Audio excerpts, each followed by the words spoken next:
Oh, we are totally doing this at a different time, but it is like, what time is it there, Nick?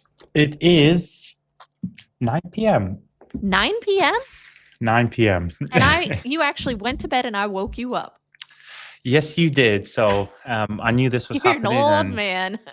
hey, we're doing 16-hour days right now. So I had to go That's back insane. for like 45 minutes, 30-minute power nap, get back in, boom, let's go. Seriously. Well, I appreciate you taking a break from your Sleeping Beauty sleep and coming on with us. For those of you that don't know who this gentleman is, this is Nick Briton from Yum Cars.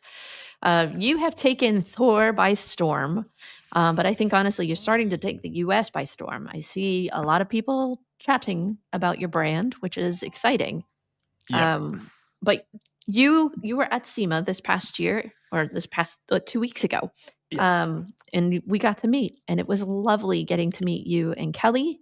And I honestly got to see your vision. I got to see your heart, and it really excited me. So I'm just excited to hang out with you tonight. We will definitely, yeah, that right there. That was the teaser. You just blew it, Nick. The whole point. That's all I know. So, anyways, SEMA, was this your first time going? Yes, it's the first time. What was it like for you? So for me,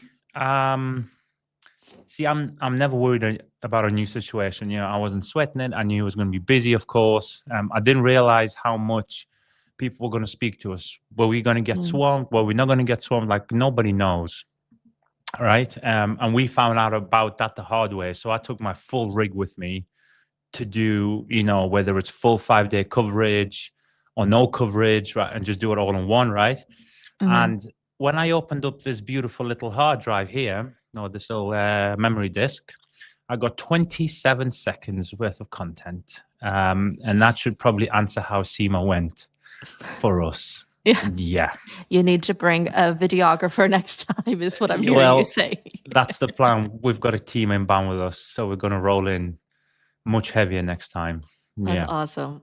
I know for me, it was my first SEMA as well. And getting to experience all of the behind the scenes stuff with the different companies, manufacturers, owners, everything. It was quite overwhelming. It was nonstop at the House of Rex booth, nonstop with you guys. But what was so cool to see, you have people who watch, all of our YouTube channels, fans that were coming. I did not expect to see so many other companies coming just to see your coatings.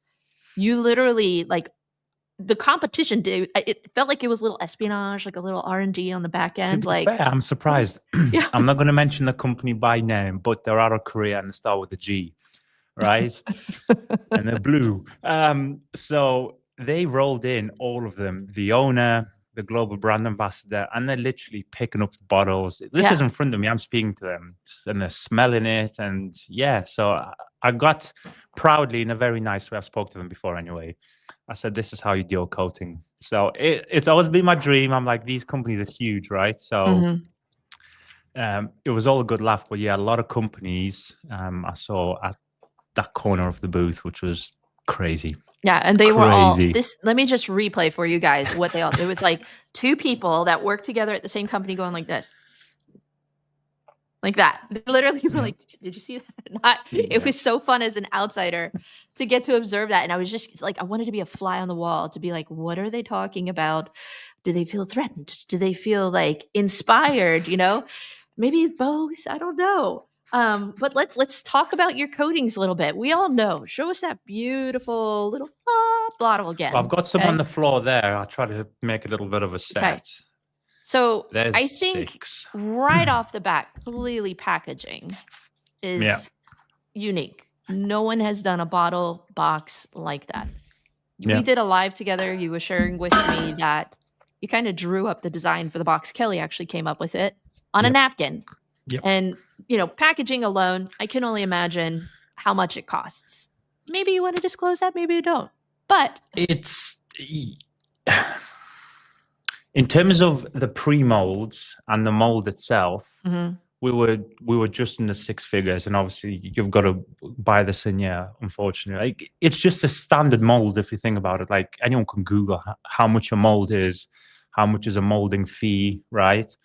And obviously the molding tool as well, because when you're making something that does not exist, these people have to make kind of a mold. But if you make a mold for a 16-ounce bottle, there's already some designs out there and you could kind of cross-platform. And obviously you've got then the buying power as well, of to try and bring the cost down as much as you can. You can't order 12 of them, right? So yeah, it was expensive. And I tried to do a lot of teasers with it and talk about it without talking about it, because obviously that was the launch. Yeah.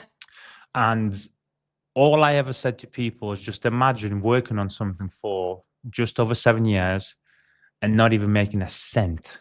Like it was just a hole, like a black hole that, you're throwing a little bit here, a little bit there over the time. So it's been tough, and especially as a new company, we are not these big, say, Korean brands who do coatings. You know who they are, who've been doing it for such a long time, and they've got 52,000 installers worldwide. They can offset that a little bit easier. We couldn't. So this is why I proudly say we do 16-hour days, 7 days a week. That's us. So 7 years in development for this coating. Yep. So take me back March 2018. Take me back to the beginning. Like, what inspired you to finally make a coating, and like, where were you at with the rest of your products and development with coming up with the coating? So we did it back to front, and I say this so proudly, by the way, back to front, and I wear that stuff on my forehead, right?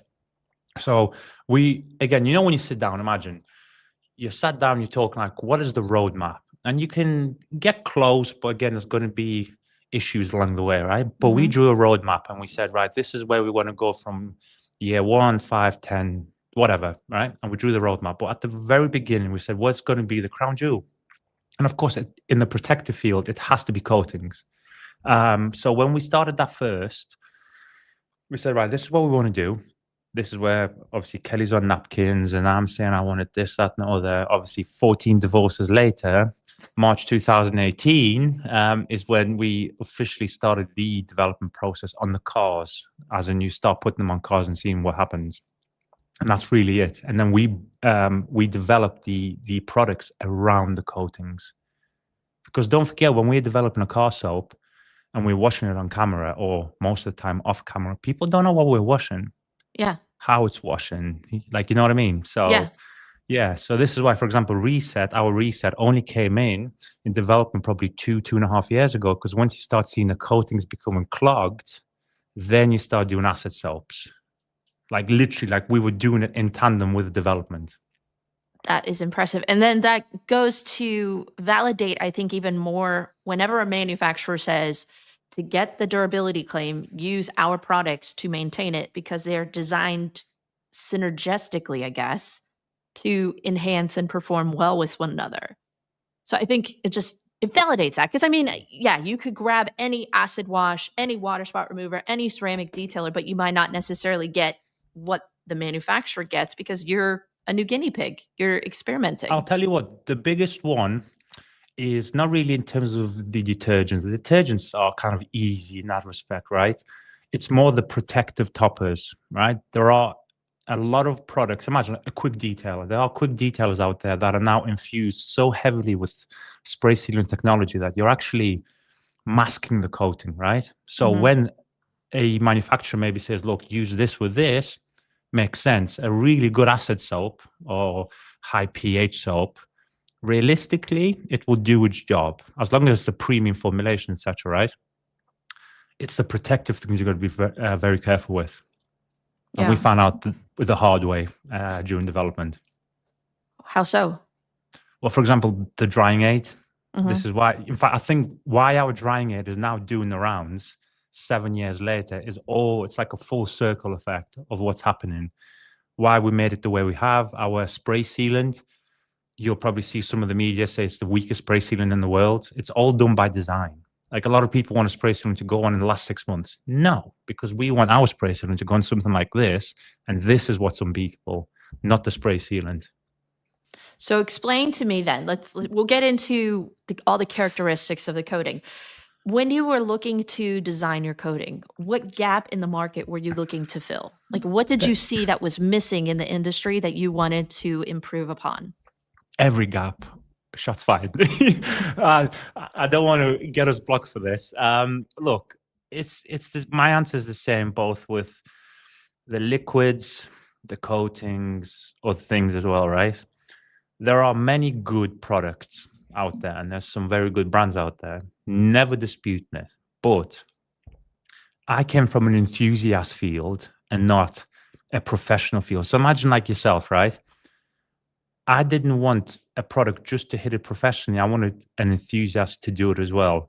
There's a famous story with a famous brand that when we had a certain Mercedes car that had to cost us £3,000, which is what, like $4,000 of damage, right? And this is a well-known brand, by the way. And we were doing behind the scenes testing, and literally we put in an extra ounce in, foamed the wheel, it went from black to grey. $4,000 like this. And this was our personal car. Off camera, if anybody asks, the brand is unnamed, right? But that's the problem, right? And we faced that problem, even just through my own testing, got nothing to do with who I am, the brands that, we want to kind of, beat this product, beat that product, right? So, because we came from an enthusiast field, we could test everything, like literally everything. So this is where we then thought, okay, this product is good, but then you could change this. That product is good and you can change that. So when you do a collaboration of, imagine Chelsea, I'm going to ask you a leading question. I give you a check and say, go and buy the top 100 soaps in the world. You go and buy them, you test them in your own time. You're going to then say, these are my top 3, top 10, whatever, right? Then you retest them and you think, well, why is it the top 3? Right? So imagine that kind of thought process, but each soap's going to fail somewhere, right? Like you don't like the scent, the color, slickness, whatever. We did that with every product. Every product. And this is why we had a detail business, because for coatings, you can't test the coating, right? You cannot test the coating. So we, in the early days of our detail business, we had some maintenance programs to where we would basically be doing it for free, right? In fact, it was free. It wasn't even covering the product, but we were offering maintenance washers as top-ups, right? And we were testing other brands' coatings because we installed them. So all the UK brands or the Korean brands or the American brands, they will come in once a month and we're just washing them, boom. What's failing where there was one coating, one Korean coating that surprisingly failed, literally so quick. We actually had to recoat the car for free. Yeah. And you get to find these things. But I know you're not going to say it. No, it's not fair. And yeah. But I'm just saying this is part of our kind of testing phase. And we still do that now. Yeah. If it's one of the things I love most about doing what I do, getting to see what works and then finding something that works that sticks. So then I've verified that for my customers. Now, when you were developing your coatings, what was the biggest challenge that you guys encountered? Well, we wanted to do something different, okay? So we didn't want a little bit like makeup. It was sat on top of the surface. I touched on that on the video that is going live this weekend, actually, the PPF serum. I'm going to touch on that on the paint serum that's going to go next week. All coatings, because it's a glass coating, right? Once it solidifies, it has to sit on top of the surface. So that was the first thing that we wanted to do. Get something that is just not like this, right? That was the first one. The flexibility part, huge for us. Absolutely huge. I hate PPF, by the way. My car's covered in PPF, right? Yeah. Makes no sense, but sure. Makes no sense. No, but that's what I mean. So when we got the car that's downstairs right now, we went and filmed the whole car, the windscreen, everything. Because when we're developing a product, I don't want to develop it on your car or your car. I want to develop it on our car, because then I could see what's happening. That's where PPF serum was born. And this is why PPF serum bottle's purple, because of our purple car. That's the Easter egg in the whole bottle, right? So the flexibility was a huge problem, because a lot of coatings will just sit there, they'll start to crack, they'll start to not flex properly, and that's when you start seeing the forum posts, there's millions of them. Durability problems, this is sticking, this isn't sticking. So yeah, see, it's simple, but it's not. So what performance markers were you looking for when you designed your coatings? Like, what should people expect as far as durability, gloss, slickness, and just ease of install? Yes. So the durability of the numbers that you see, I'll just talk about the paint side because it's obvious. It's 2, 4, 6, right? So 2 years, 4 years, 6 years, right? Those numbers are what have been on the development cars. So we can say, look, if you do not go to an automatic car wash, right, which will obviously abrade anything, even PPF, right, you will get those markers. Just look after it in an average way. It's great if you use What is toppers. average to an enthusiast, though? Every 2 to 4 weeks, a See, that's basic not wash. average for the average person, No, but no, that's but average for an enthusiast. but yeah, but that's the thing. An average person that's doing 100,000 miles a year isn't going to your detail shop and paying you your price to do a full paint correction and coating, right? Sometimes, yeah, but I see what you're saying. But yeah, like the majority of people, 80, 90%, have got some sort of enthusiasm. We don't have to be cock and nuts, but they've got a little bit of respect. So in terms of the timeframes, again, we wanted to, hence the time frame of development. We wanted to be, I think I can say this accurately, we might be the only company that have done a 7-year rolling test. I think, right? From all the behind the scenes stuff, I know people at other companies, and and you ask the questions, and some of the stuff that you see, I think we're the only ones who said, right, let's slap it on cars. Let's put them not only in the UK, Europe, Australia, Canada, the US, see what happens, right? So the durability was a big one for us because that's what people see, right? Slickness.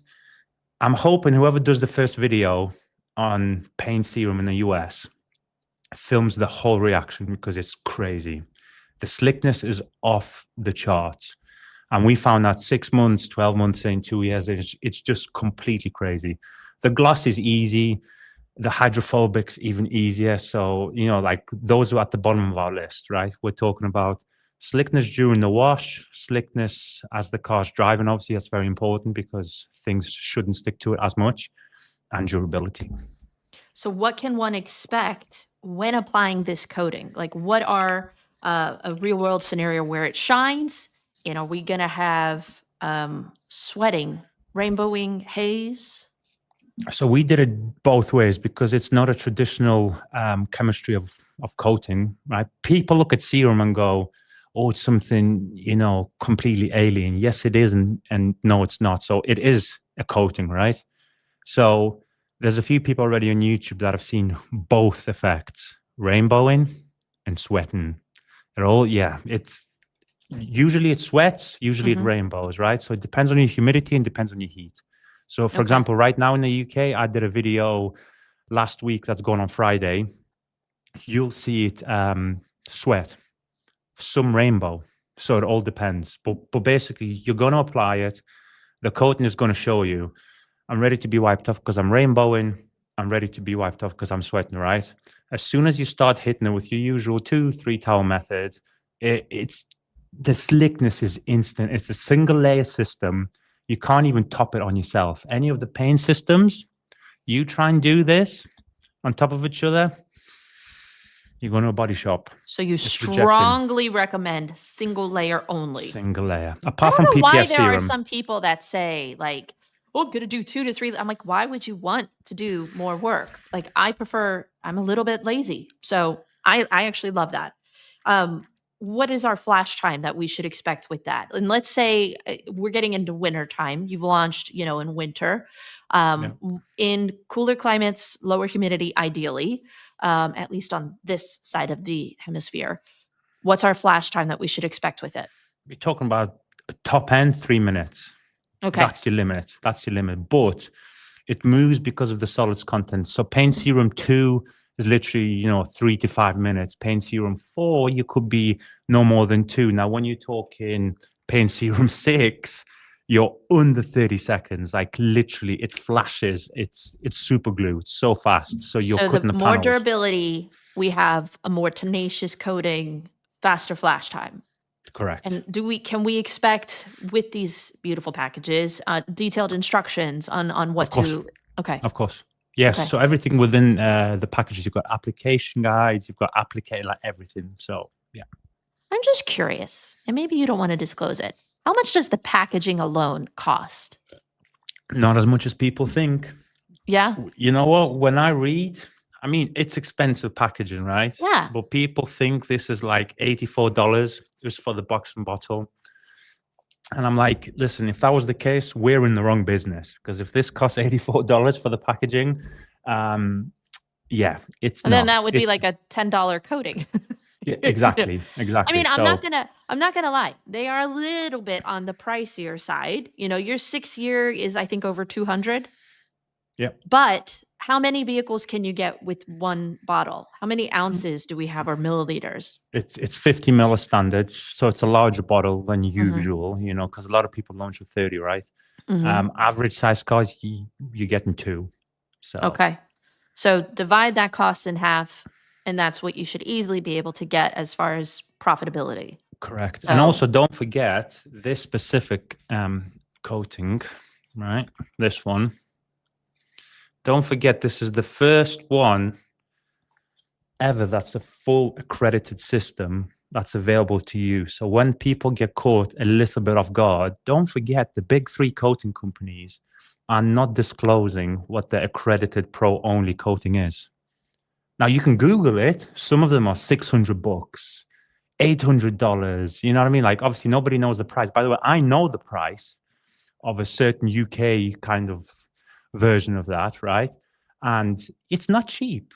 It's not cheap, but because people can't see it, and you go to a detailer and they say it's 1, 2, 3,000 for the total package, people are like, yeah, it's an accredited code and that's fine. But when people can now buy it, it's different. Oh, in fact, Franco, yes. See, that he right was there, I'm like, emailing me. Yeah, he emailed us the last couple of days, and he gave us some pictures of his Bronco. Honestly, if he could attach a picture into this chat, it looked like pure glass. Glass. sweating more than rainbow, less Yeah. than a minute of dwell. See, I told you. Yeah. Interesting. And he did that outside, by the way. So if let's say a beginner wants to try Yes. your coatings, which one would you recommend they go for first? 2. Two. Would you say that that's your most beginner friendly coating? Yeah, I mean, if you look at, is it AMI Detail, Jason? He did a test, I think, once by accident and once not by accident, but the first one definitely was. He started a timer on the screen. I think he was the first ever person in the world to actually do an application. If you look at what he was doing, I think at one point it was like 3-4 minutes on Paint Serum 2, and it was nothing. He hit it with a towel and it came off like a wax. So if you don't know how a coating works, Paint Serum 2 is the best. Okay. Please. What was your what was the feedback that you got from SEMA like? And did anything surprise you? I'm surprised. Are we talking the product or are we talking just SEMA? SEMA or the product? What like as far as feedback that you got from Yum Cars at SEMA, and then Yeah. also about the coating. Okay. Okay, about the product, obviously nobody has seen it, etc. There's no footage of it, so people are like, "Oh my god, what is this contraption?" Right? So I think that was probably 99% of the result, right? And I'm sure you've seen some of it. Yeah, it was causing people just to lose their minds. So that Yeah. was amazing feedback in itself, because when when you sell everything to chase a little part of your dream, and then people actually responding in a nice way, it's very nice. Does It's that make sense? validating. Yeah, Yeah. and I cried, you cried, You were everybody crying all cried. the time though. I know. I was just stood there. I'm the biggest guy there, right? I'm even taller than Christian. And I'm stood there and I'm weeping. Eddie's like, "What is wrong with you?" I'm like, "Give me your towels, brother. Give me the baby goats, the goats, give me them all." But that's because it was 7 years. Like, we went through so many landmines. And then when people say, "You know what? I'm going to try it. It looks amazing." Yeah, I wept. I wept like a woman. But apart from that, in terms of SEMA itself, it was beautiful. I mean, we had people come to us. I mean, some would drove from California, from Texas. We had a family flying from the Netherlands, which is, by the way, right next to us. It's a 40-minute flight from where I am now. They flew to SEMA to come and see us. And I was like, Someone didn't think that one through, I but know. that's No, I super think they fun. were there for a bigger reason as well, obviously SEMA. SEMA. But they said you were the person with Kelly that we wanted to see. And I was like, why? Like, we're just people, like I'm Nick, this is Kelly. We're not some what people kind of try and build us up to be. Yeah, that was my biggest shock. From 9 a.m. till 4:30, I didn't breathe. What was Kelly's like post SEMA reaction? Because I know it's a lot. It's overwhelming. And I'm pretty sure I cried numerous times, not because of just it's you're exhausted mentally, you're on your feet all day, you're being hit with questions left and right, people coming up. That takes a toll on someone. Like, what was her post? Like, do you think she'll do another one? See, Kelly is the ninja, the secret weapon, right? In fact, there, look, she was just commented. She's Yeah. downstairs Hi, Kelly. in the warehouse. So she's doing a production run as we speak. In fact, for you guys, so Kelly's downstairs doing a It's thorough 10 order. o'clock at night, y'all, and you got her working down there. Yeah. Hey, I said, Kelly, you can come on with me. She was like, no, I got to handle, right? So She that's the works type of hard person. for the money. That's why she's got the gray hair. She's going to chop me now, You're not supposed to say anything about that. We don't talk about that. You don't have any gray hair, Kelly. You look great. Yeah, you look great, Kelly. Please don't kill me. You have the gray hair, Nick, not her. I know, probably do, if I'm honest. I'm only 17. But Kelly's normally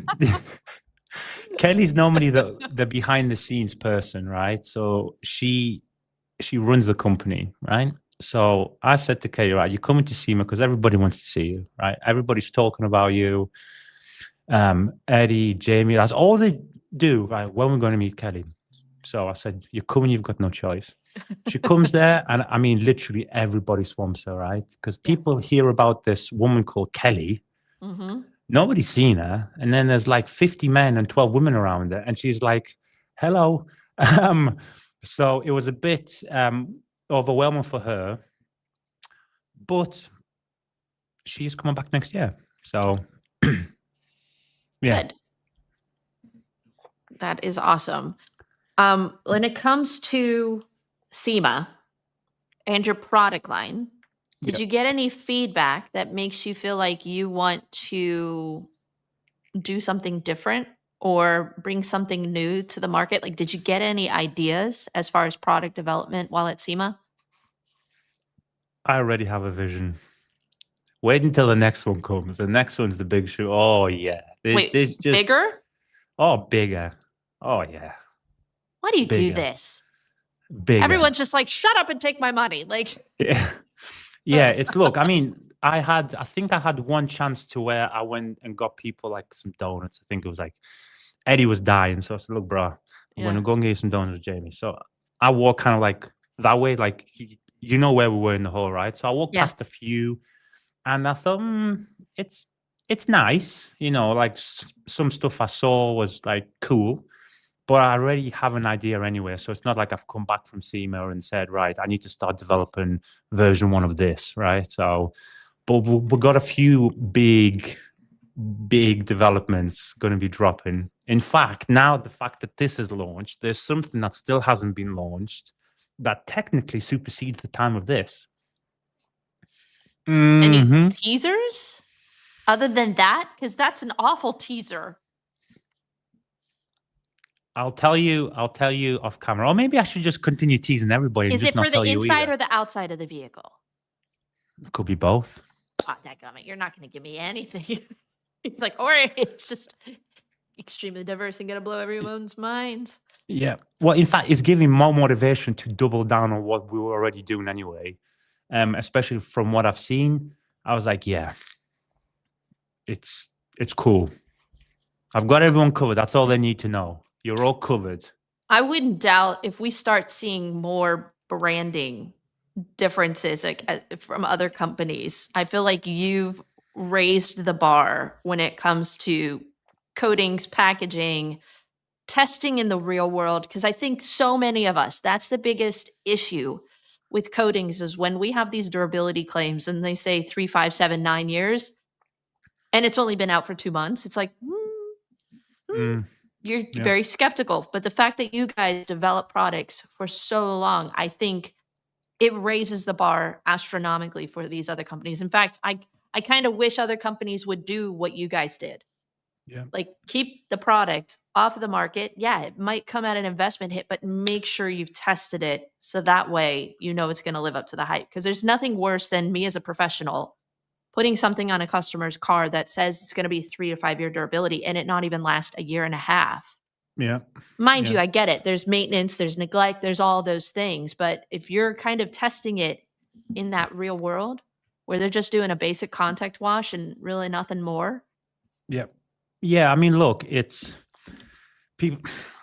The way we did it, we do it right? I don't know, because I mean, you could go and slap a hood on that wall behind me there and hit it 600 times with 600 washers and replicate that, right? And there's a very big testing facility for that in Germany, actually, where they do that. And I'm like, okay, if that's how you want to do it, that's fine. But please don't kill me for the way that we want to do it, because I think we did it our way. And yeah, I think in the next 1-2 years, when you start building out the networks, people will see what this is. It's nuts, honestly. Once we nailed the formula and then started multiplying on cars and said, look, now you can maybe use drying aids if you want. Now, when you do the real maintenance of this, it's game over. It's like Mike Tyson versus a 12-year-old. It's just too easy. So beyond a good contact wash every few weeks, what do you recommend to get the most out of your coatings, as far as if we're talking idealistic maintenance? So, well, this is why our drying aid exists, right? You don't really want to top that coating with anything super heavy protective anyway. As Jamie, by the way, I believe Jamie's chat now, he sent me a couple of images. He put lightning, right? So is it lightning? Yes. Thank you, Conway. He topped Paint Serum 6 with lightning. Correct me if I'm wrong, Jamie. And it was just rejecting everything. He was sending me pictures. I mean, yeah, lightning just could not stick. It was hazing, it was beading, it was just, yeah, there we go. It's been rejected. And he's sending me these images on a dark car. So when you're putting product like that on, it even almost rejects the toppers anyway. That's how strong it is.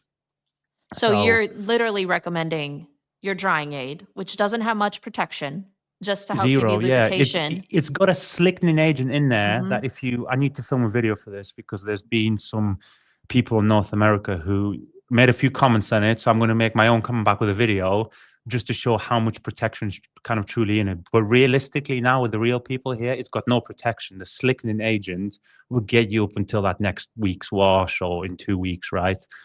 Depends how you wash it. That should be ample. You just want to keep the coating just lightly covered, right, in a sense, but there's no point putting on paint sealants, waxes. Again, you can if you want, but this is stronger than anything else that you can spray on, right? So, yeah. So are you saying your ceramic, will it accept it, or will it reject it, or because it's in the same chemical kind of DNA? So it will accept it. The first 1 year of any of the serums, just try it. It's nothing sticks to it. Like, good luck with that. In fact, water doesn't like sticking to it, right? Now, when it starts to age and you start wearing down the top coat a little bit, with the ceramic spray sealant, you could do quarterly as the official, topper, or if there's a lot of people like want to touch cars, right, every weekend, you could knock it down 50-50 and make a ceramic detail out of it. And then you could do it that way. Yeah. Okay. Keith makes a good point. Okay. I'm going to play devil's advocate here. All right. Why does packaging and label, how it's even judged as value for a detailing product, kind of boggles my mind. Give me basic packaging and save me some money. This was actually a question that I was curious. If you were to offer the coating at a slightly decreased price, because I'm assuming the packaging is going into, the sum total of the cost of the product. Yeah. If you were to put it in a standard boring old glass bottle, yeah, is that... in fact, as I answer my question, Keith, I've got a question. I'm not sure if those are his cars in the profile picture, but Keith, what car do you drive? I'm curious, right? to answer that question. But as he's typing away, it's interesting. Yes, a lot of people said, is there a value line of packaging? Try to go to Apple and say, I want a MacBook Pro, but I want it in a paper bag. They'll just laugh you out the park. Like if you knew how much this packaging is, it's not 50% of the product. Like, you know what I mean? It's relative. So yes, we can put it in a normal bottle, sure, but I don't want to. Well, and if you want a normal bottle and an affordable coating, there's probably some other really great ones for you to consider. That's the thing. Like, honestly, if we knock this into a normal bottle and put it in, you know, like a traditional kind of packaging, you're not saving anything anyway. So regardless if you're not a fan of packaging or maybe paying a little bit more, you're getting a coating that has been tested in the real world that should live up to the claim that it lists. Now, beyond the durability claim, can you tell me, like, what is the makeup of the coating? Are we polysiloxane? Are we completely different or unique? Silicon carbide.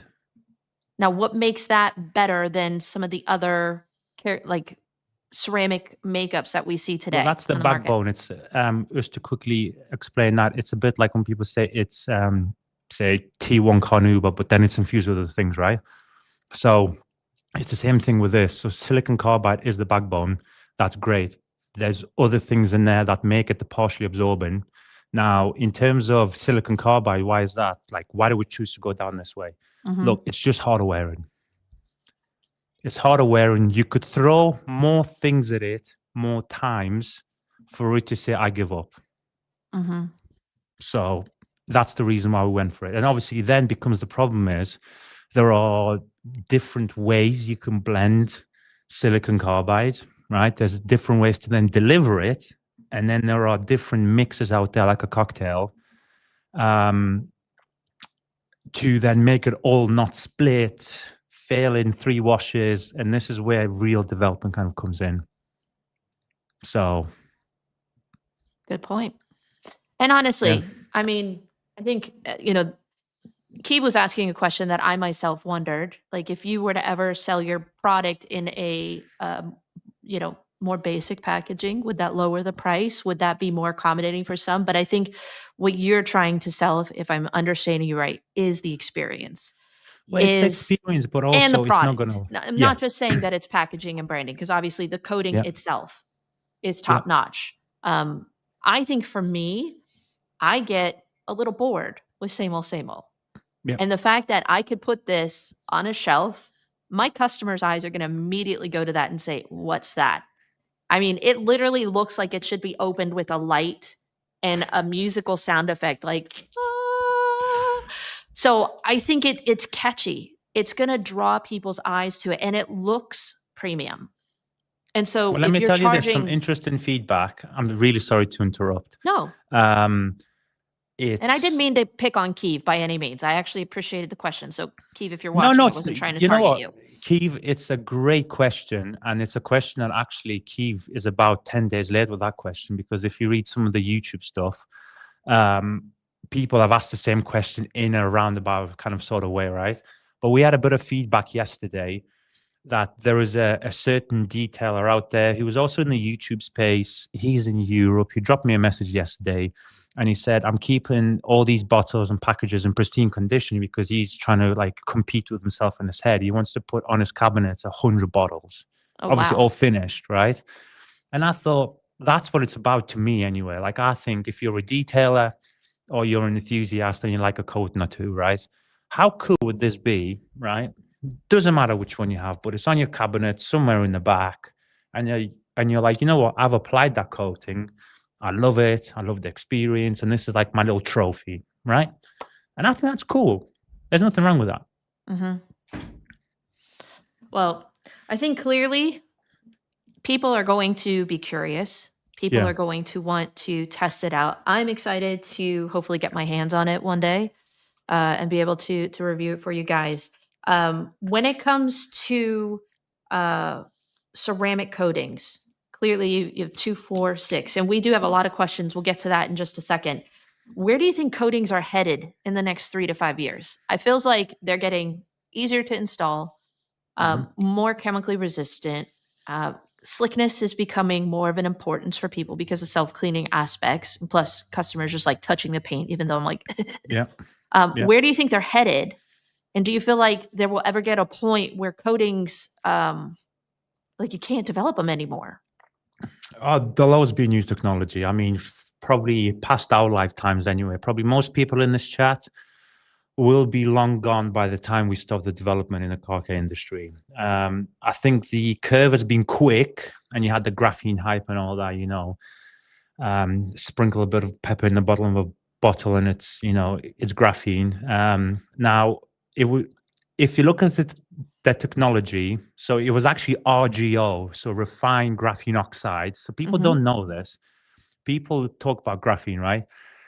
But real graphene is impossible. So it was refined graphene oxide that kind of caught that trend first, right? And then it died really quickly because people are like, it's not really doing much for the added cost. Now, in terms of where it's going to go, I mean, coatings, there will be new raw materials come to light that will make it, as you said, everything you mentioned, twice as quick, 3 times as durable, 4 times as glossy, right? And then it's a cat and mouse game. Then the surfactants will have to catch up because surfactants won't be able to stick, declog, or anything like that. So then the chemical game is going to go up a level again. And it's literally going to go like that for the next 25 to 50 years, up until I think it becomes a point of negligible return. Well, I think my biggest concern is that we're going to make them so easy and so durable that customers won't need professional detailers. It'll just be they can do it themselves even without like proper prep. Because even like Pan has his new ceramic spray coat, and he's like, you can put it on without prepping the vehicle or really polishing, or just wash it, do a panel prep, and I'm like, and what am I here for? Yeah, well, technically, any coating you could do that with right now. Like, True. You could take the most ridiculous coating. You can take Paint Serum 6 and put on a swirly car. Now, how long that's going to last is a different answer, and how your experience is going to be. But nothing's stopping you putting a coating on without paint correction. Like, a lot of people misunderstand this. Obviously, please don't do that because we're all enthusiasts, right? You can't, but don't. Yeah, but it's like, don't forget, some people will want to put on a coating. I don't care about swirls. I just want it to wash easier. I know a few people like that myself, like within our inner circles. They do not care about cars, but they want to be in and out of a car in under an hour. Yeah. Yeah. Well, that's dealership coatings for you too. Yeah. I mean, those aren't coatings, let's be honest. Let's be honest. Don't get me started, Chelsea. Don't get me started. Is it the same in the UK as it is here in the US? It's horrific. Yeah. It's horrific. I mean, in your money, if I was to upscale that into dollars, the worst I've heard was about $1,000, right? So it's in and around that. Yeah. And then I know actually a few people, at dealerships and stuff, and I speak to them. And luckily for me, I actually get the new generation of these packages, right? And they'll say, look, just try it, right? Actually, there was a detailer, this was years ago. He did a YouTube video. He prepped the car. I'm talking wet sanded it, refined it 57 different times, and he applied a dealership coating. 9 months he got. 9 months. And I mean, the most pro job, he did that as a pure test. So imagine if he's doing that for 9 months, what are they doing when it takes him 6.5 minutes to do it? Yeah. I had a customer that she's like, I paid $1,100 for ceramic coating. She's like, they had it back to me in 2 hours. And I was like, I can't even clean a tire and wheel in 2 hours. I mean, they can maybe wash it, dry it, and you do a spray coating. I was like, you probably don't have anything durable on there. It's nuts. Yeah. Help me help you. We have a few questions we're going to get at. Shoot. And I am trying to keep this brief so this man can get back to bed. Although, Kelly, you should probably join him soon. It's time to call it quits and get to bed. It's getting late. Victor wants to know, can Nick explain reset? Very easy, Victor. It is a acidic shampoo, a very strong one at that can remove water spots, can soften the water, obviously, because it then drops it to, well, water usually is alkaline. You hit it with a bit of acid, as neutral as you can, right? So it softens water mildly.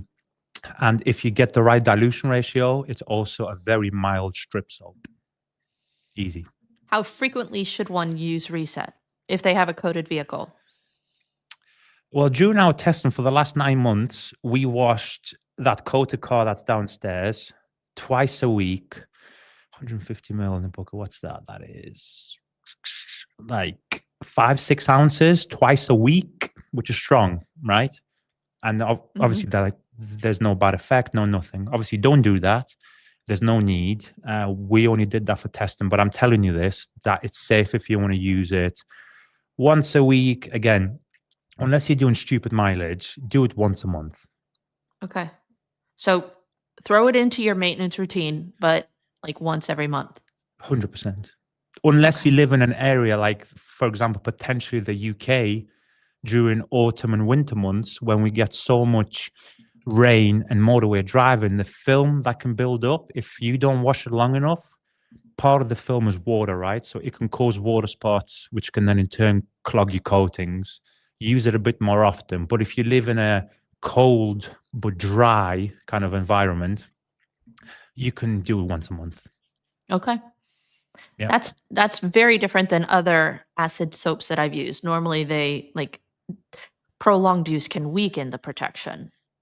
So that's actually interesting. That's because the protections needs improving. Touche. Todd wants to know, do the 2, 4, 6 coatings have different characteristics besides longevity, i.e. is one glossier, etc.? So they all increase in all the metrics as they go up 2, 4, 6. So gloss, slickness, experience, everything. Okay. Because there's just more solids. So of course it's just going to naturally increase anyway. If you want the most, this is a weird word. I'm not even going to read that yet, right? So the most wax-like look is Paint Serum 2. Okay. Which so is would crazy you say, to say. Paint Serum 2, would you say if you have like a classic car or an older vehicle, that would be the coating you would recommend then, just to give it that warmer glow?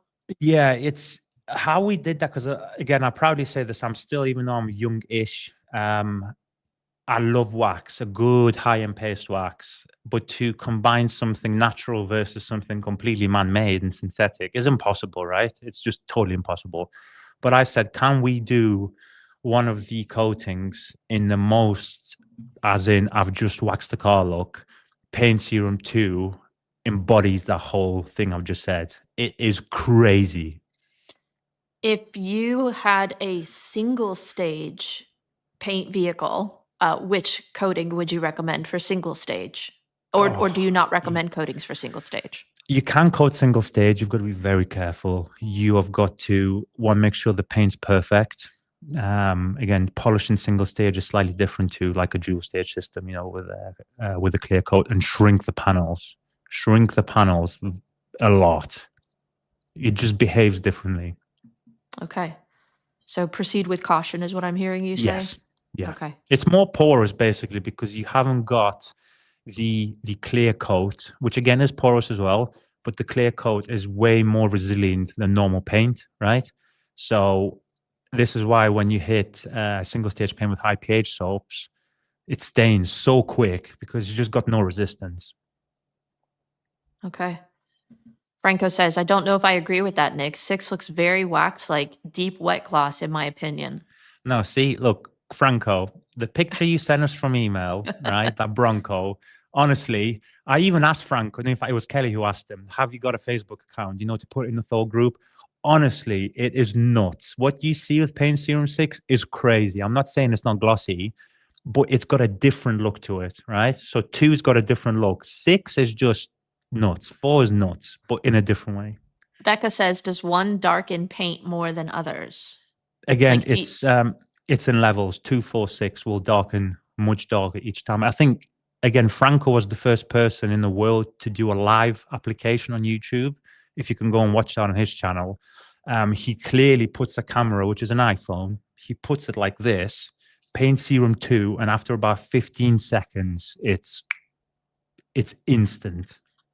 So if I'm hearing you say it gets like darker as it goes, if you have a white, silver, or light colored vehicle, if you want the most amount of like pop to it, do you go 2 or 6? I mean, the craziest coating we have is 6, right? In all metrics. But the reason I'm saying 2, one, it's got a different style of glow, let's put it that way. And it's the best entry-level coating. Like, you don't have to spend in the triple figures. We keep asking these questions. For richness, should I get 2 or 6? You know what I would do? We want to know, Nick. Everybody should try 2 first. It's the least inexpensive coating, especially if you're a detailer. Like, especially if you use my coupon code A2D10. There we go. It knocks off another 10% off. But if you're a detailer who does, say, a truck a week, imagine, or a truck every 2 weeks, why not try both? But I would start with paint serum 2. Okay. I feel like everyone's just going to be asking you, I have a green colored vehicle. I have a red colored vehicle. Let's start at 2, folks. And then we'll go from there. Well, the answer to Bobby is, look, if it's your car and money is no object, and you really want to be like, I want to protect my investment, personally, I would do 6, right? Because then you leave and forget for the longest amount of time. Now, if you don't want to do 6, you could do 4, you could do 2. So it really depends on your budget, right, as well. Okay. God, this chat's popping. It is. And they're all asking like feedback on it. Nuts. Mike wants to know, I'm curious on testing for 7 years. What about technology changes during that time? The way we went, there was no technological change because right now it's still not being used. Easy. Okay. Somebody asked me this at SEMA. It was the same answer. I feel like we just repeated it. But which of the 3 coatings should I purchase if my customers want extremely rich and high gloss? I would say 6. 6? Yeah. So no, I think if you're a detail shop, I think this is my best business advice. You have to upsell 6, right? It's an accredited coating. You can't just get an accredited coating in any detail studio for the same price. That is an upsell. Now, if you want a really good coating to where you're just putting it in for the high-end details, paint correction, etc. Paint serum 4. If you've got maybe a more price-conscious customer who maybe has paid for a single-stage enhancement and like, look, I want to protect it, right? Get the business program at Thor, right? Paint serum 2. So each one has a different level, right? Each one has a different cost, but then you can upsell it in a different way. Okay. Conway asks, Nick, the one thing I see questions about is how does the coating mesh or melt into the clear coat? Lots of people not understanding that or think other coatings do it too. Okay, so in fact, Conway, there's a video that's going out on Friday or Saturday, and I talk about that because I read so many of those comments, and basically everybody's saying, well, technically every coating goes into the clear coat. Yes and no, right? So let's use your face or your skin. Water can be absorbed into the skin, right? So when you wash your face. But when you put paint serum, face serum, right? Do not put paint serum on your face. You'll be hydrophobic for life. But when you put face serum, and this is, by the way, where we actually came up with the technology, it's from the skincare game. When you put that on, that also absorbs, but in a whole different way. So at a molecular level, if you actually look, without getting complicated or boring, because I hate boring podcasts, right? When you look at clear coat and you see the orange peel effect that you see on resprays especially, right? If you see a bad respray, that is your clear coat, but from a manufacturer, it's just a better version, right? You see the dimples like this. Now, how can you permanently fill and infuse with a clear coat?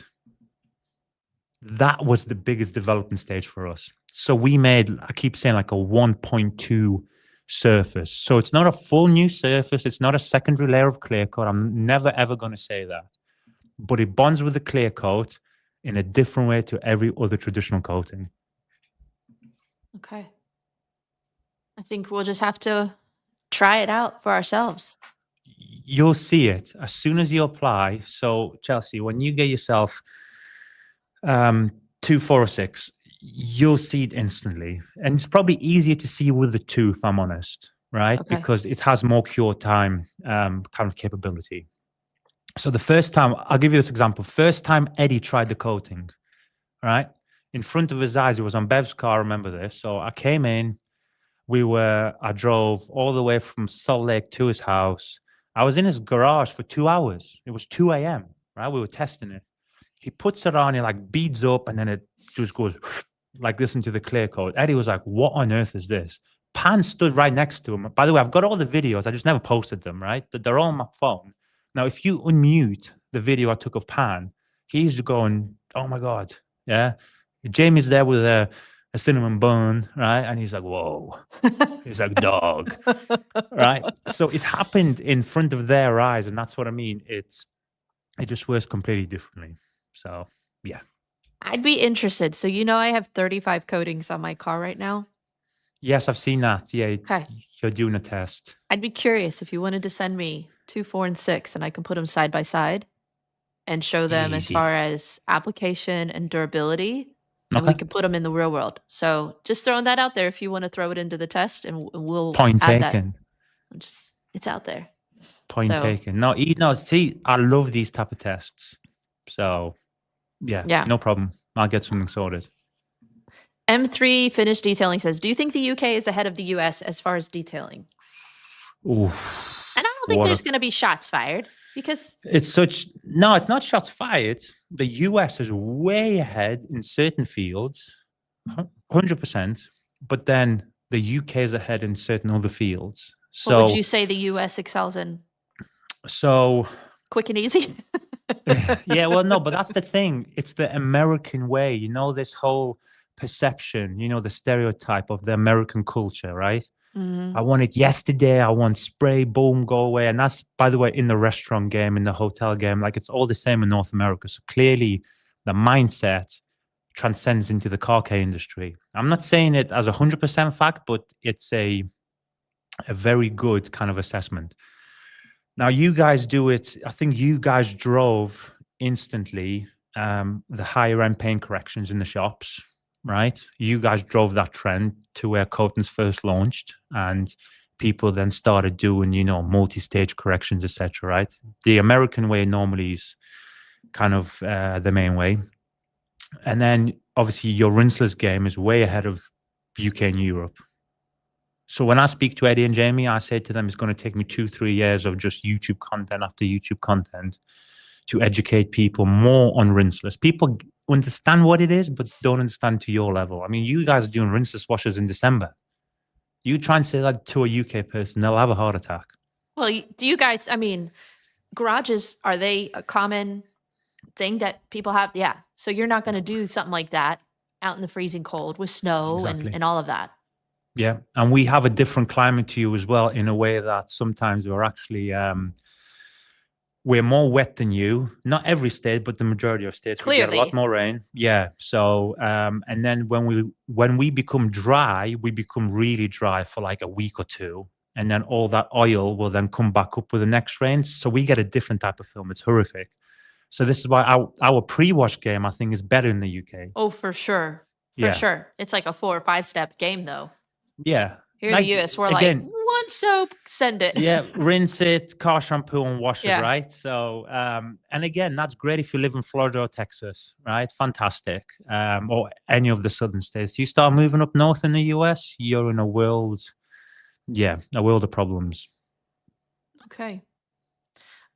Conway says, Nick, the darkening and gloss pretty effect seems to do better with black, dark blues, etc., not so much with red. Does the Yum serum follow suit, or does it have a noticeable effect on all colors? All colors, Conway. Okay. In fact, I would say probably more on reds, because red's very subjective. If you get red right, it's beautiful. If you don't, obviously you don't. But on red's going to look nice. Okay. MJ Magic wants to know, Nick, can I dilute wheels? You can dilute any product in the world, my friend. The more you dilute it, the more, the less power that you're going to get. So to dilute fallout removers, so half the bottle obviously is multiple fallout agents. If you do that, you get less effect. Okay. David wants to know, would you stack any of the coatings and would it be rejected? He answered this earlier. You might have missed it, David. So the only coating that can be stacked, that's PPF serum. Again, that was done by design because of the surface of the PPF is completely different. 2, 4, 6, you can't. Okay. Good luck with that. Jensen wants to know, is it comparable to the 8.3 stack from DIY? The 8.3 being 2 products, right? Yes. We do it in one. So yeah, no, it's not that. I It's know. just some people. So from what I know about the DIY stack, you've got a heavier base with obviously a much weaker top coat, right? So basically, it's a two-stage coating, right? The We're a 8-year one is more stage. chemically resistant. The 3-year is the graphene, so it's supposed to help with water spotting issues. Exactly. Yes. So basically, it's like a two-layer stack.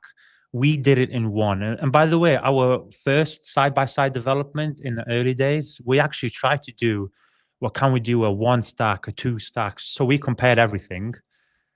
I'm reading No, the not at comments. all. No, not at all. No drama. Nothing but love. I love Ivan and Nick. You know what? I was actually quite nervous. Like, when you meet these people and you're watching them and you're thinking like this. So I'm filming on the first day of SEMA, and I'm like, when there's some restaurant on a back alley in Las Vegas, right? Car pulls up. Ivan pops his head around the corner. I was like, Nick. I'm like, oh my God, I've watched you for years on YouTube, So I've got nothing but love for those guys. They're amazing people. John wants to know, does one reject clogging better? Again, the more you go up the scale, the resistance in general, right, whether it be chemical resistance or environmental resistance, gets high as you go 246. Bobby wants to know, does the coating have any self-healing properties? No. Okay. James wants to ask, when are the new buckets coming?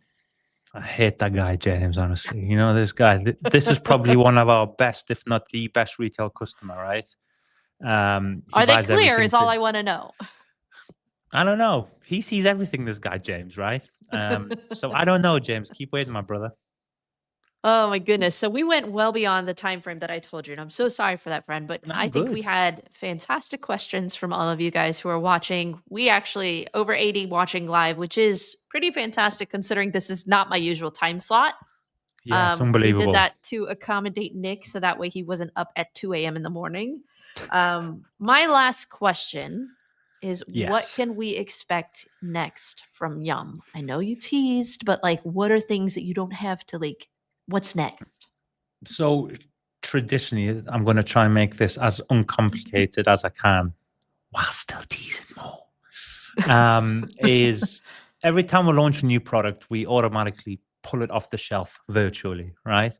Now, when you try and make the best in the world on V1, to V2 it is hard, right? And why would you want to do a 0.1% change? It just gives no value to you, right? So this is why some of our V2 projects have taken a while, because we're not V2 and garbage. Let's put it that way. And the thing is, with the UK brands, if obviously I can only speak about us, right? So in the UK, that there is, a certain way people do it, where it's, I would say, quite easy to kind of have access into certain factories, right? So the way we did it is, because we're doing it outside of the industry with our chemical team, it takes a little bit more time. So what you can see is, hopefully, maybe, I can't guarantee it, if the stability is correct, there might be one or two hint V2s, maybe, I don't know. And then next year, for certain, there's going to be some big multi-year developments dropping. And this is what I said to you at the beginning, that there's something now that's even superseding bigger. this. Yeah. Well, I'm excited. I can't wait to see what's next from Yum. I love that you guys are raising the bar on quite literally products, branding, customer service, how you deal with just social media presence. So keep up the good work, Nick and Thank you so Kelly. much. It's taken a toll on health, as you can imagine. To be everywhere and nowhere at the same time is tough. Yeah. And I feel for you, I feel for Eddie, I feel for Jamie. I mean, I've seen the stuff that goes in the background, right? It's nuts, absolutely nuts. So it takes a toll on health. So if I was to leave with a positive message, is, guys, whoever you watch, love them, support them. Even more the support that you can need, because if you could see what I could see in the backgrounds, especially, Eddie, Jamie, Chelsea, all the stuff that kind of goes on, just love them. I'll leave it at that. I'm pretty sure That right there is why people love you, Nick. That was one of the things that I like most enjoyed about getting to know you, was just seeing your heart. So You I'm saw the tears as well. I'm thankful. I'm thankful to have met you. I'm thankful that I can consider you a friend. And if there's ever anything you need in the future, I'm here for you. I appreciate you. My sister, I can say this time. So yeah, thank you so much. And everybody who, again, some of my UK people, thank you for staying up with me. To all the US people across the time zones, I love you all. Chelsea, you're a legend. Eddie, Jamie, you're a legend. I'll see you all soon. All right, guys, have a great night. Next week, we're going to be doing a pre-recorded episode on a new product that I got to test out. After that, we've got Bob from Chemex coming on the show. And then that will actually be my last Behind the Details with Chelsea podcast. So we've got 2 left for you guys, 1 pre-recorded, 1 more live. So make sure you guys tune in next Wednesday. We're going to be back to our usual 7 p.m. Eastern Standard Time. But thank you guys for tuning in. We'll see you guys next week. Have a great one and have a good night's rest, Nick. I'll try my best. All right. Thank you, guys. Bye, guys. Thank you. If you guys have watched this podcast episode all the way through to the end, thank you so much for watching. If you like the podcast, make sure you give us a thumbs up. If you really like the podcast, make sure you subscribe and hit that notify bell so that way you don't miss out on any of our future podcast episodes. If you're listening on any of our podcast streaming platforms, make sure you leave us a review and let us know what more you want to hear of in the future. So that way we can make sure that we bring on the guests and discuss the content that you guys want to hear. But thank you guys so much for watching and listening. And we'll see you next Wednesday right here at the House of Rags YouTube channel. Have a great night.